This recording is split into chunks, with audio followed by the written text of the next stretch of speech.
Donc, je vous laisse le soin, Slama, comme d'habitude, d'être plus précis et de commencer votre communication. Merci. Bonjour, vous m'entendez là? On vous entend très bien, docteur. Très bien. بادئ بدء أغتنم فرصة عيد الاستقلال لأترحم على شهداء الجزائر وحتى لا نكون مشرفين في حقهم أسأل الله أن يسحمهم ويسكنهم جنات العليين. بمثل هؤلاء وقفت الجزائر بالأمس وبمثلكم أيها الأطباء ستقف إن شاء الله في وجه هذا الوباء الأليم العظيم. أسأل الله أن يرفع عنا هذا الوباء. اللهم ارحم شهداء الواجب الوطني من الأطباء واعف عنهم وعافهم. Donc, je vais vous parler de l'AVC comme vient de dire M. Dahaba, et je préfère plutôt utiliser le terme d'événement neurovasculaire ou plutôt le terme d'infarctus cérébral. Comme ça, on va bien marquer les esprits. Donc, c'est une pathologie purement vasculaire à expression neurologique. C'est comme l'artériopathie des membres inférieurs. Les axes iliaques du ventre sont touchés, mais c'est les pieds qui parlent. Donc ici, c'est une pathologie purement vasculaire à expression neurologique. Alors pourquoi on en parle? On en parle parce que l'AVC est la troisième cause de mortalité. L'AVC, c'est la première cause d'handicap moteur. L'AVC, c'est la deuxième cause de la démence. L'AVC constitue un vrai problème de santé publique. Elle est vécue comme étant un drame social. Et la cerise sur le gâteau, c'est qu'on vous dit, vous avez perdu votre emploi. Et on en parle aussi, et on en parle encore. Pourquoi? Parce qu'il y a un arsenal thérapeutique à notre disposition actuellement. Partons de la simple thrombolyse qui consiste à aller fibrinuliser ce caillou qui a bouché une artère cérébrale, ou bien aller carrément chercher via un système de cathétérisme, aller au niveau de la tête et aller aspirer ce caillou. On a aussi à la main ou entre les mains les possibilités chirurgicales, donc on peut toujours agir sur les causes de l'AVC, à savoir toutes les chirurgies carotidiennes, les endartérectomies, les stents carotidiennes. Et on a aussi un trépied dans la prévention des maladies vasculaires et toutes les plaques, c'est le trépied statine et anti-agrégats plaquettaires. Et on a de bons médecins qui sont dévoués à leur métier, qui aiment leur métier et qui, quand ils mettent du sien dans l'information et le partage de l'information. Et bien sûr, on attend des pouvoirs publics l'inauguration de plusieurs unités vasculaires, neurovasculaires pour la prise en charge de malades. Et on attend aussi un peu des médias lourds, notamment, au lieu de nous parler de Halib Latrous, qui nous mettent un peu d'informations médicales. Il faut plutôt bannir cette histoire de l'AVC des sports. L'événement neurovasculaire, il faut faire comme les cardiologues. Ils ont réussi à inculquer à tout le monde, y compris les pompiers, à faire des thrombolyses, à prendre en charge un syndrome coronarien aigu, aux médecins généralistes, aux médecins d'autres spécialités. Donc, il faut plutôt utiliser le terme d'infarctus cérébral, d'événement neurovasculaire et faire les efforts pour aller casser ce mythe de sport. Si on veut connaître quels sont les types d'AVC à titre de rappel, on a des AVC ischémiques et des AVC plutôt hémorragiques.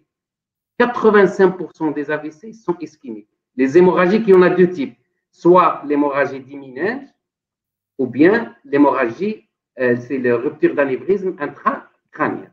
Donc, l'AVC ischémique et AVC hémorragique, qu'est-ce qui se passe?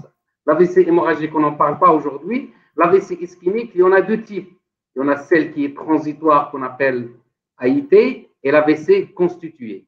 Si je vous dis, par exemple, quels sont les facteurs de risque de l'AVC, s'il vous plaît, ne me répondez pas âge, antécédent, HTR et tout. Puis plutôt, alors ça ne marche pas, puis plutôt, dites-moi la première cause de l'AVC, le premier facteur de risque de l'AVC, c'est un polygone de Willis non fonctionnel. Un polygone. Donc, on peut avoir des axes carotidiens bouchés, 2-3 axes bouchés, mais il suffit que le polygone de Willis soit fonctionnel pour éviter un AVC.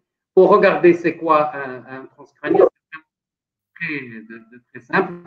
Il suffit de mettre un peu de gel sur la sonde, poser la sonde sur la tête et regarder l'ensemble des axes carotidiens, je veux dire intracrâniens. C'est un examen très simple. On va revenir sur la stratégie de l'exploration.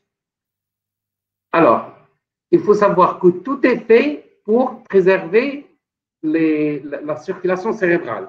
Donc, on a des axes carotidiens et des axes vertébrosoclaviens à destination des axes à destination musculaire et des axes à destination cérébrale, mais que vous connaissez bien sûr, là c'est un petit rappel, c'est que on va voir qu'il y a deux systèmes, il y a un système carotidien et un système vertébro-basilaire.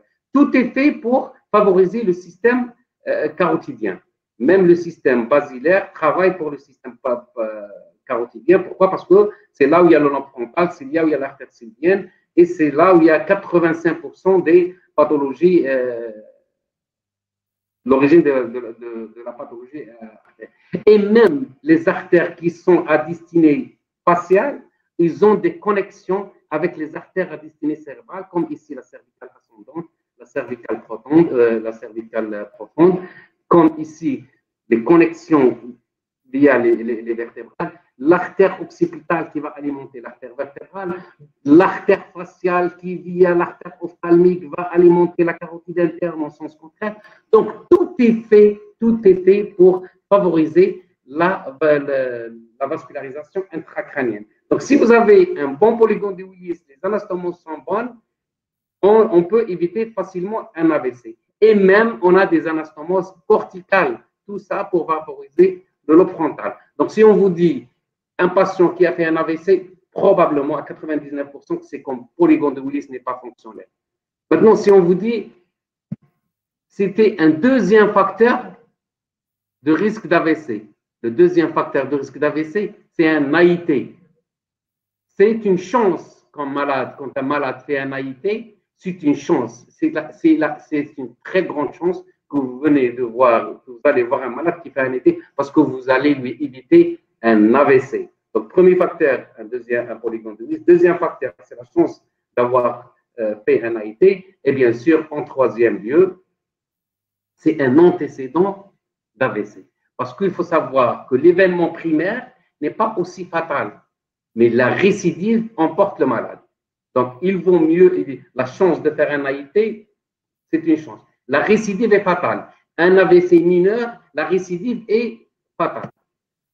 Alors, il n'y a pas que ça aussi, mais il y a aussi ce qu'on appelle la stratification des risques d'AVC. Elle est fonction de plusieurs paramètres, de l'âge, de la tension artérielle, du diabète, de symptômes, du durée de symptômes, de l'imagerie, etc.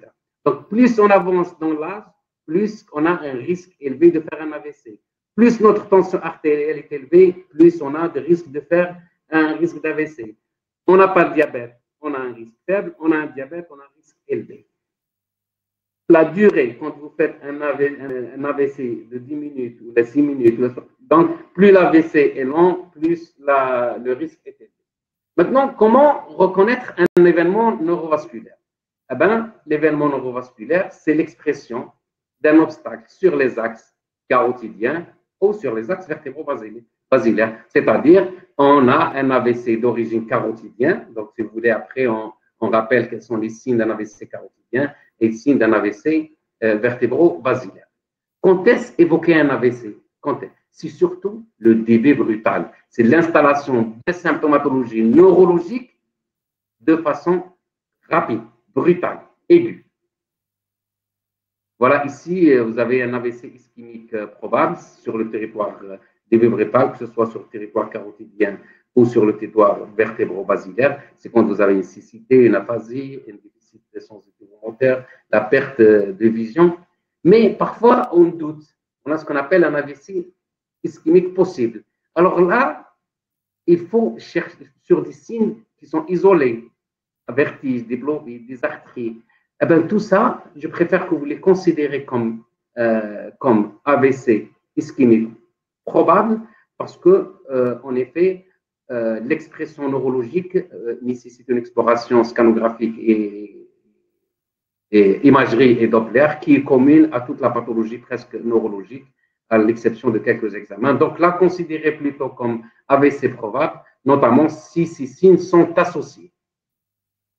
Pour un rappel, quels sont les signes? Donc, vous avez soit des visions doubles, des maux de tête, paralysie faciale, troubles de la vision, troubles de langage, déficit moteur, des faiblesses musculaires, vous avez une perte de la sensibilité, vous avez des difficultés à parler, vous avez des troubles de la vue, un maux de tête, troubles de l'équilibre.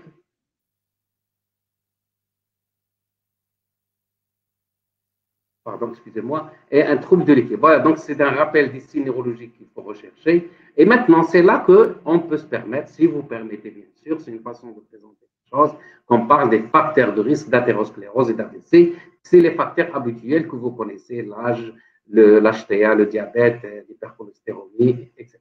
Alors, pour les rappeler, pour juste un rappel, le risque de faire un AVC quand vous êtes hypertendu, c'est x3. Il est x2 quand vous êtes diabétique. Il est x3 quand vous êtes obèse. Et il y a un risque aussi d'AVC quand on a du stress, de la dépression. Le cholestérol, il multiplie le risque d'AVC x3. La contraception x2. La consommation d'alcool x3. Et la consommation du tabac, monsieur Chemi, c'est x5. Le tabagisme est associé à un AVC sur 5. Donc, 5 fois le risque. Donc, le facteur le plus influent, le plus marquant, le plus péjoratif, c'est plutôt l'AVC. Donc, quels sont les mécanismes d'AVC rapidement pour vous rappeler? C'est un obstacle dans la circulation intracrânienne. Cet obstacle est au début, c'est comme l'ischémie des membres. Le premier organe à souffrir, c'est les nerfs. Eh bien, le premier organe à souffrir dans la tête, c'est la transmission synaptique. Donc, elle va entraîner un déficit neurologique. Et à ce stade-là, l'imagerie cérébrale ne montre absolument rien. Si l'ischémie persiste, il y aura ce qu'on appelle arrêt des pompes ioniques. Arrêt des pompes ioniques, création de troisième secteur, c'est l'œdème cytotoxique. Et celui-là n'est mis en évidence que par un IRM de diffusion. C'est-à-dire, l'IRM et le scan habituel non décloclusiel ne montrent pas d'anomalie à ce stade. Si on laisse les choses évoluer, on aura une lésion de l'endothélium, œdème tissulaire, œdème vasogénique, et là, c'est un effet de masse qui va être visible par l'IRM et par un scanner. Et si on laisse encore les choses, ce sera la lésion de la barrière hématopoïétique qui va être à l'origine de la transformation hémorragique. Donc, il n'y a pas, vous voyez que la durée de l'AVC est capitale dans la genèse de la transformation, dans la genèse de l'hémorragie, de l'étendue de lésion et dans la prise en charge aussi. Si on veut regarder quelles sont les causes d'AVC, juste pour rappel, pour être très didactique, c'est comme je vous ai dit, c'est un obstacle dans les voies, les artères à destination cérébrale. Donc, c'est un caillou qui va aller boucher une artère. Pour ne pas chercher midi à 14 heures, en tant que généraliste, vous avez 3 pistes. 1, vous avez la pompe cardiaque. Le caillou peut provenir de la pompe cardiaque. Donc, toutes les pathologies cardiaques emboligènes qu'on va citer après. Sinon, si la pompe est bonne, eh bien, ça sera le sang. C'est toute la pathologie thromboembolique, thrombophilique. Déficit en protéines C, syndrome des antiphospholipides, déficit en protéines S. Et la troisième, c'est qu'il y a lésion de l'artère. C'est la dissection. Et je vais vous montrer comment une dissection peut être à l'origine de formation de cailloux. Et enfin, vous avez l'athérosclérose qui fait boucher une artère à destination cérébrale. Donc, si on veut chercher dans les causes, vous allez chercher les sténoses des axes carotidiens exocrâniens, endocrâniens, des axes vertébraux. Si vous voulez chercher dans les cardiopathies emboligènes, vous avez premièrement l'ACFA. 1, ACFA. 2, IDM en phase aiguë ou en phase tardive, là où il y a un anévrisme. 2 valvulopathies à avoir dans la tête, rétrécissement aortique et rétrécissement mitral. Et le reste, ça sera un peu le travail de nos amis cardiologues. Ensuite, vous avez les autres causes dont je viens de parler. Vous avez la dissection des artères cervicales. La dissection est à l'origine d'une occlusion, 1 en exocrânien et probablement en bol en endocrânien. Je vais vous montrer cette séquence qui explique parfaitement pourquoi les dissections, on passe à côté souvent. Regardez bien à peu près ce qui se passe ici. Hop, vous avez ce qu'on appelle une lésion de l'endothélium. Vous avez un flap ici qui l'artère va se disséquer à l'origine de la dissection. Hop, très bien. Donc, vous avez ici un chenal. Il y aura ces globules rouges qui vont s'agréger ici. Donc, ils vont former ce qu'on appelle un caillou. Donc, l'artère va ici être occluse et l'occlusion va former un caillou ici. L'agrégation plaquettaire va former un caillou et ce caillou-là, il va partir au niveau de la tête. Donc, si vous faites tardivement, si vous ne pensez pas à la dissection en phase aiguë, si vous ne pensez pas à la dissection en phase aiguë, vous finissez ici par avoir soit une dysplasie, soit une occlusion, et vous allez beau chercher tous les bilans de thrombophilie et tout, et vous n'allez pas retrouver de cause, notamment si le sujet jeûne. Voilà comment la dissection, de façon schématique, peut aboutir à la formation d'un caillou à une occlusion en distalité. Rappel ici donc des cardiopathies. Maintenant, que faire quand on a un AVC ischémique, par exemple, de moins de 3 heures pour être pratique? Il y a l'évaluation rapide et l'instauration précoce d'une combinaison de stratégies de prévention et après un AIT ou un AVC, donc avec événement neurologique mineur ou majeur, sont associés à une réduction de jusqu'à 80% de récidive. Et comme je vous ai dit, la récidive est fatale. Alors, première étape, c'est reconnaître les signes d'alerte évoquant un AVC. Prise en charge, par exemple, vous êtes là en milieu hospitalier, quel est le premier geste à faire? Eh bien, en Algérie, le premier geste à faire, c'est de calmer les esprits pour pouvoir travailler dans de meilleures conditions. On sait que chaque malade, et vous les malades, souvent vous avez un chiffre tensionnel élevé, toute la famille convaincue que l'hypertension est à l'origine d'AVC, tout le monde va vous dicter une conduite, dire essayez de baisser l'hypertension, c'est très simple, vous ramenez votre infirmier, vous lui dites prenez sa tension et elle est élevée. Si vous la baissez, vous êtes responsable de sa mort. Comme ça, ils vont vous laisser tranquille et vous dites que la salle, il y a un microbe hospitalier. Comme ça, vous allez libérer la salle pour travailler dans de meilleures conditions. Donc, le premier geste, c'est comme les gendarmes, libérer les voies pour qu'il y ait possibilité d'assurer une arrivée de secours. Ce que l'équipe médicale ne doit pas faire. Alors, jamais de corticoïdes, pas d'héparine, pas d'injection intramusculaire, pas de traitement d'HTA, sauf en présence d'une décompensation cardiaque. Donc, c'est les gestes à ne pas faire.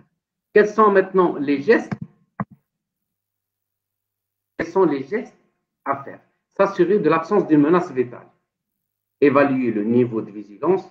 Préciser avec exactitude le début du trouble neurologique, parce qu'on a dans l'esprit, c'est vrai qu'on n'a pas beaucoup d'unités neurovasculaires pour le moment, mais pensez à mettre l'heure exacte d'événement, soit en interrogeant l'entourage, soit le malade, soit les pompiers, soit ceux qui ont assisté à l'événement. Éviter les traitements antérieurs et actuels, prendre la mesure de tension artérielle en débutant.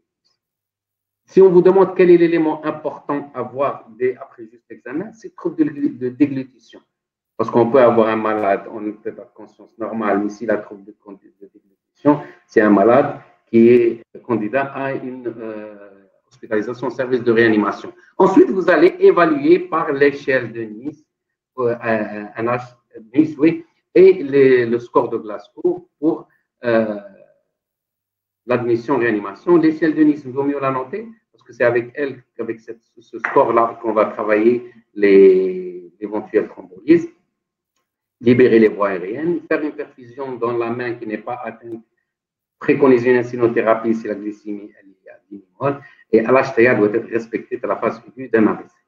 Une fois vous avez suspecté, vous avez évoqué le diagnostic, il y a la confirmation du diagnostic de l'accident de l'événement neurovasculaire, et là, vous avez donc l'histoire du malade, son examen clinique, les symptômes, et vous avez bien sûr l'imagerie. Donc, vous avez les signes les plus importants à rechercher, absence de pouls, sur les axes carotidien, un trouble un rythme irrégulier, et bien sûr, vous avez les déficits neurologiques. Ça, vous avez vu le tour sur l'origine cardiaque et l'origine vasculaire de l'accident ischémique. Après, comme je vous ai dit tout à l'heure, il y a une stratification de risque. Ensuite, il y a l'imagerie. Alors, dans l'imagerie, on nous a tous formatés dès le début, donc externe, AVC égale TDM et scanner. Et personne ne nous parle d'un Doppler, des carotides, et un Doppler transcrânien. Et comme je vous ai dit, Doppler transcrânien, c'est l'examen le plus simple à réaliser de tous les Dopplers. Donc, si quelqu'un sait faire le Doppler, c'est l'examen le plus simple, c'est mettre une sonde sur la tête et aller chercher à peu près ce qui se passe dans la tête. On ne nous a jamais dit de faire des Dopplers des axes carotidiens parce que quand même, quand on a un obstacle des axes carotidiens et le malade est symptomatique, il y a des solutions à proposer, médicales, chirurgicales et instrumentales. Bien sûr, on complète l'angio par un angio IRM ou un TDM. Qu'est-ce qu'on attend à peu près, qu'est-ce qu'on attend de ces deux examens d'imagerie? L'étendue de la lésion, est-ce que ça saigne dans la tête ou ça ne saigne pas pour dire est-ce qu'elle est hémorragique ou ischémique et l'étendue de l'ischémie pour dicter Alors, une fois que donc, vous avez fait le tour de la question, alors soit vous avez un patient qui va être candidat à une hospitalisation en réanimation, soit un candidat à une thrombolyse en unité neurovasculaire. Donc, si vous êtes près d'une unité neurovasculaire, ce serait bien de scorer le malade et l'envoyer en unité neurovasculaire. Il faut savoir que la prise en charge d'un AVC dans une unité neurovasculaire, même si on ne fait pas de thrombolyse, baisse la mortalité de 18 à 24%. Donc, d'où l'intérêt, bien sûr, de créer des unités neurovasculaires. Qu'est-ce que j'allais dire aussi? Bon, sauf les patients qui nécessitent une réanimation ou un acte chirurgical. Les patients qui vont être adressés en réanimation, c'est les patients qui ont troubles, qui ont coma, troubles respiratoires, un geste neurochirurgical ou maîtrise difficile des facteurs d'agression cérébrale ou une poursuite d'une suppléance de maladies chroniques comme l'opération extra-rénale ou au pire des cas, prélèvement d'organes. Donc, pour les surveillances des paramètres, qu'est-ce qu'on peut surveiller? Paramètres hémodynamiques, ça tout le monde le sait. Une température, prendre une glycémie, saturation, une diurèse, transit parce qu'il y a des troubles de sphinctérienne et prévention des complications des décubitus. Sur le plan neurologique, qu'est-ce qu'on peut surveiller? Troubles visuels, la vigilance, un déficit, aggravation, régression, déficit moteur, troubles de langage, déglutition, troubles respiratoires, parce qu'on a dit qu'il y a c'est pour ça qu'on a cherché tout à l'heure les troubles de la déglutition, les fonctions sphinctériennes, et que le malade, il est dans un lit vasculaire. Qu'est-ce qu'il faut surveiller? Il faut chercher les complications infectieuses et surtout les complications thromboemboliques veineuses. Il peut aussi avoir des troubles psychiatriques en phase aiguë d'un AVC ou même tardivement. Ensuite, il y a une prise en charge globale des facteurs de risque. Le premier facteur, comme on a dit, c'est lui qui multiplie par 5, monsieur Chamy, l'AVC, donc c'est l'arrêt de tabac. Ensuite, il y a une activité physique à reprendre, bien sûr, dans des centres spécialisés. Il faut savoir que la prise en charge de l'AVC nécessite une approche multidisciplinaire. On verra les intervenants qui gravitent autour de cette pathologie. Comme je disais, donc, réduire, donc, maintenir une pression artérielle en phase aiguë, ensuite obtenir des chiffres de 140-90 et moins 130 chez les diabétiques. L'IEC trouve sa place. Les inhibiteurs d'enzymes de conversion, ils entrent dans la protection vasculaire, dans la correction de la dysfonction endothéliale et régulation de l'hypertension artérielle. La prévention secondaire par d'un antiagrégat plaquettaire, voire l'association de deux antiagrégat plaquettaires est devenue à la mode. Le principe de traitement de l'AVC ischémique, comme je vous ai dit, donc contrôle de la tension, on peut avoir la main facile en utilisant du Loxène. Les intervenants dans l'AVC, c'est les kinésithérapeutes, les ergothérapeutes, les orthophéniques, les psychologues, les neuropsychologues, les vasculaires, le cardiologue, le réanimateur. Tout ça, c'est des intervenants dans l'AVC. La vie après l'AVC, en fait, le travail, le patient donc, peut reprendre le travail. Ça serait bien une intégration sociale, socio-professionnelle, si elle est possible. Il peut toujours conduire à condition qu'il n'ait pas de troubles visuels. Il peut toujours voyager. Il n'y a pas de contre-indication à voyage. Il n'y a pas de contre-indication d'aller